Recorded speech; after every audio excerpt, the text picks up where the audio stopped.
Hey, AP Government, welcome into your weekly address on this Sunday, September 11th.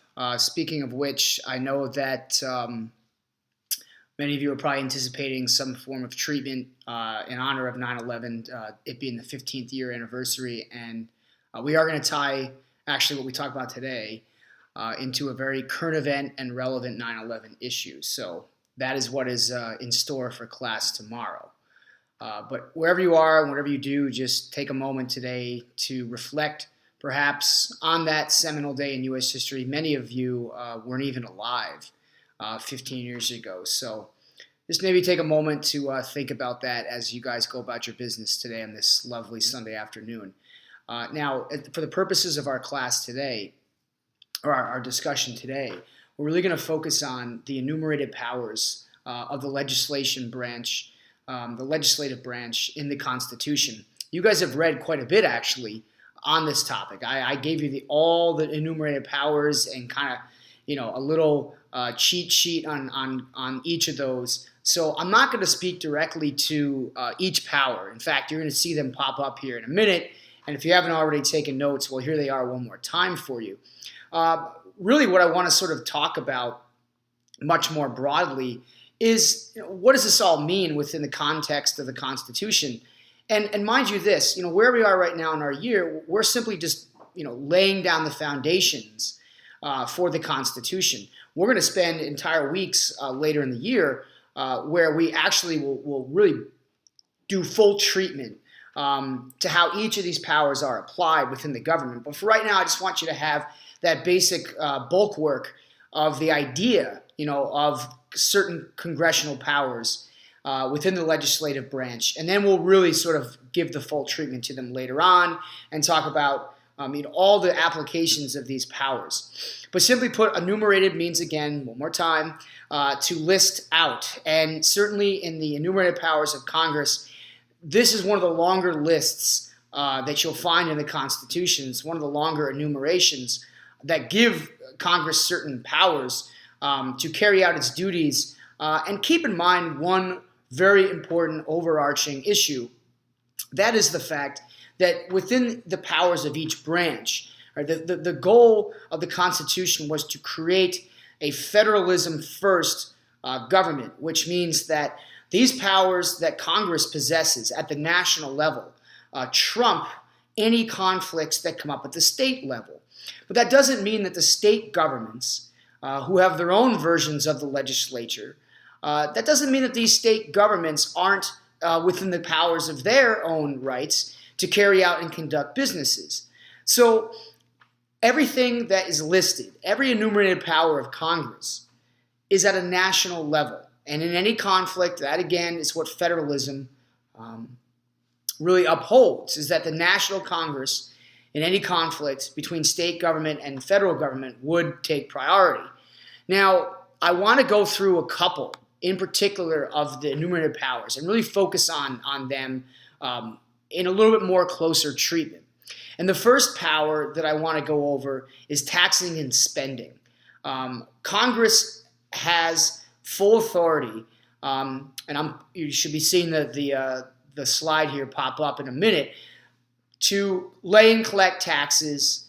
That gives Congress a very strong position that the Articles of Confederation did not provide the national government. Remember, during the Articles, the whole Shays' Rebellion and some of the conflicts that came up over taxation, well, the Constitution solved that. And within the United States, Congress holds the power to levy taxes. And really, there are three types of taxes that Congress can levy. The first are regulatory. That's to regulate commerce. That's to regulate trade. And those are some of the broadest powers within the taxation and spending clause. The second are prohibitive taxes. And then the third are protective tariffs. Those are tariffs on imported goods from outside the United States. And throughout U.S. history, the tariff battles are one of the strongest that Congress would fight. And you really should be aware of those taxing privileges.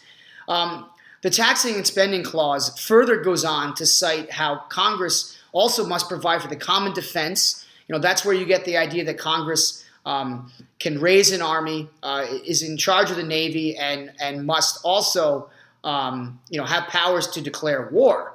We briefly talked about that. And then that brings you to the General Welfare Clause, which is that they provide for the general welfare of the United States. These are very broad powers. And that's where we're going to have some issues later in the year, really breaking down what does it mean to provide for the common defense, and what does it mean to provide for the general welfare.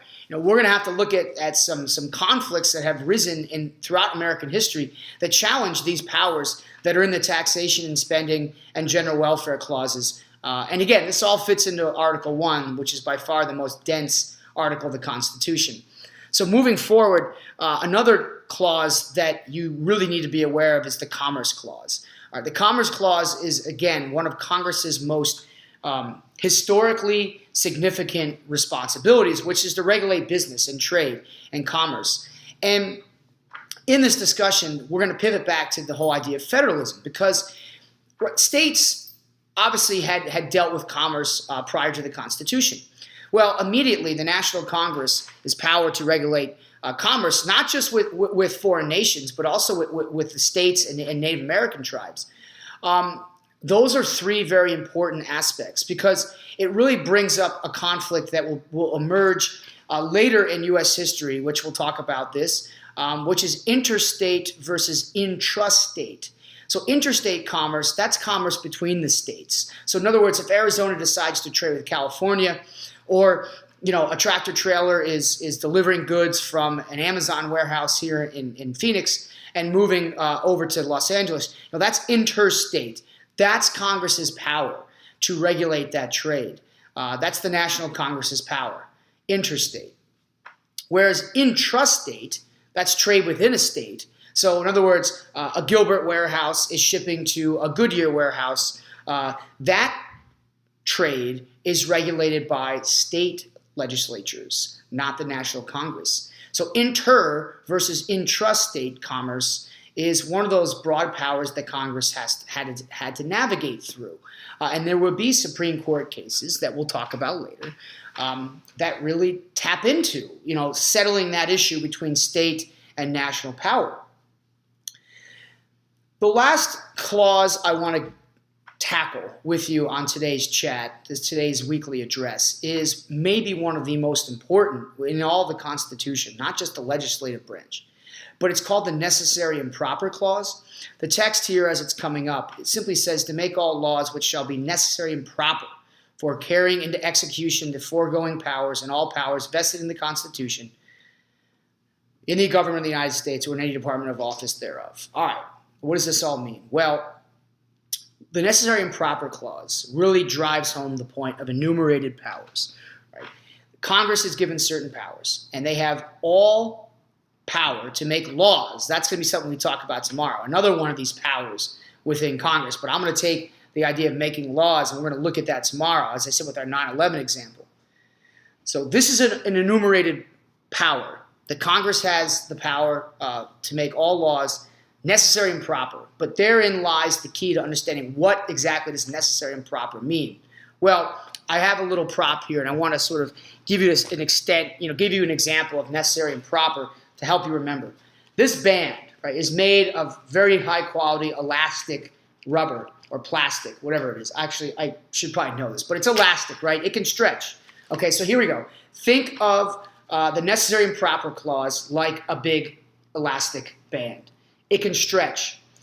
And over time, the Supreme Court, which again, we'll talk more about Supreme Court powers this week. The Supreme Court, though, just to give you a teaser, is really the branch that has to interpret the Constitution and determine whether the laws of Congress that they pass are, in fact, fit within the Constitution. But elastic clause stretches out. And that's the idea of the necessary and proper clause. Congress's powers can be stretched, they can be adapted, they can broaden, they can be loosened, so that just because it doesn't say in the Constitution that Congress has to, it says in the Constitution that Congress can regulate trade, right? Interstate trade. Well, what happens, let's say, in a case where you've got, let's just say advertisements that are going on a national radio broadcast. You're listening to a football game. That's why I got the jersey on today. It's the Jets. season opener. So you're listening to the Jets game on national radio or even national television, and there's an advertisement that comes on there. The question is, does Congress have the power to regulate that advertisement? Well, if you look at the enumerated powers of the Constitution, no. It doesn't say specifically that Congress can regulate advertisements on a national radio broadcast, does it? That's not one of those enumerated powers. But the Necessary and Proper Clause allows Congress to have very broad, what are called implied powers. Implied powers are, you take the groundwork of the Constitution, you look at the framework of the enumerated powers, and those are allowed to be stretched. Implied powers is really what the elastic clause or the Necessary and Proper Clause allows for Congress to then regulate that national broadcast, radio broadcast advertisement. Why? Because here's the justification. If Congress has the power to regulate, say, interstate trade, and radio broadcasts are a business, right? I mean, you're making money, you're advertising, that's a business. So that's commerce. Congress regulates interstate commerce. And these airwaves that go out all over the nation, that carry this signal, that carry this advertisement into the homes and radios and whatever of millions of people, this is interstate commerce. So you see, thanks to the elastic clause, which is part of the Necessary and Proper Clause, this is one example of implied powers. The controversy over enumerated and implied powers is one that drives many lawsuits and many Supreme Court cases that we'll be studying later in the year. And it also brought up a very important conflict. Even within the original formation of the Constitution, there were two sides of argument that when you looked at the Constitution's powers, some framers, like Alexander Hamilton, for example, believed in a very broad, loose, elastic Constitution, meaning that just because it's not in the Constitution doesn't mean that the federal government doesn't have the power to go ahead and do so. Meanwhile, others, like Thomas Jefferson, were very strict interpreters of the Constitution. And Jefferson and his camp would argue in great debate with Hamilton and his followers that if it's not in the Constitution, it cannot be done. So this is, again, a little bit of a foreshadow to issues we're going to discuss later. But first, we've got to get through the executive branch and the Supreme Court and the judicial branch and look at their powers, and then we're going to start really applying these and putting them into practice. So I'm going to leave you with that for today's weekly address. I threw a lot at you. Specifically, you really need to know these enumerated powers and be able to recall what are powers of Congress versus what are not powers of Congress. The Commerce Clause, as well as the Necessary and Proper Clause or the Elastic Clause, and then the Taxation Clause. These are specific examples I've given you to show how it's not always concrete as to what the powers of each branch can be. And that is really one of the great controversies, but also one of the beautiful aspects of the Constitution. It is not so rigid and set in stone. It is flexible and adaptable, and that is going to be something that, as we study throughout the year, we'll have to really tighten up our understanding of. So that is it for today's weekly address. Enjoy your September 11th, and like I said at the beginning of this chat, hopefully you find some time to reflect upon that day, and make sure you guys are safe and enjoy the rest of your weekend. I will see you guys in class tomorrow. Have a wonderful rest of your day. And remember, the past shapes the future.